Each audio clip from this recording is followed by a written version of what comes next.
Today we're diving in something that many of us experience but don't always talk about. Imposter syndrome. That little voice in your head that whispers you're not enough or you have absolutely no idea how to do this. Especially when you're about to meet a client, start a big project, or even just thinking about a new challenge, making you feel like a total fraud. I have certainly been there, especially as a videographer. As I consider a new business venture, I feel like that more than ever. But I've learned there are two ways to look at it.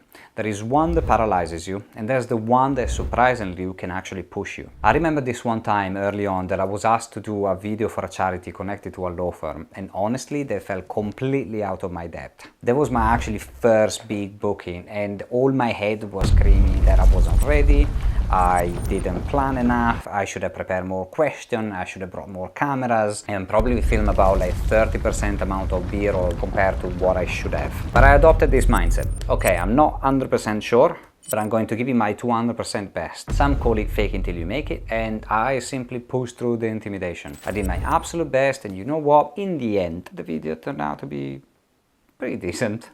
It really did great on my very poor portfolio at the time and led to more work with other brands and companies. So that was a huge lesson for me, and sometimes feeling like an imposter can actually be a sign you're pushing your boundaries, which is where professional growth happens. How do we deal with this? Here's a few things that have helped me.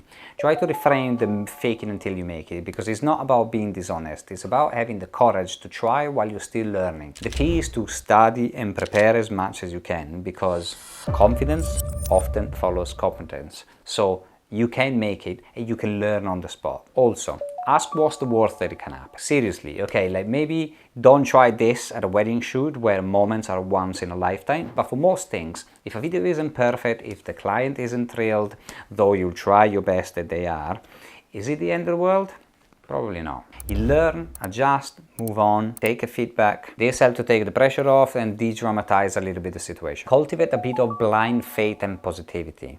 So go into situations with a positive mindset, a sort of belief that you can figure it out. Even if you're humble or a bit introverted like me, a little bit of carelessness, not in your work, but towards the fear itself can be liberating. And if it works out, fucking awesome. If it's not, take it as a lesson, it's not a catastrophe. We all do mistakes. And just as importantly, here's a few things maybe to avoid when that imposter feeling creeps in. Don't let it paralyze you. Acknowledge the feeling, but don't let it stop you from taking jobs or opportunities that you're mostly capable of. Don't constantly compare also.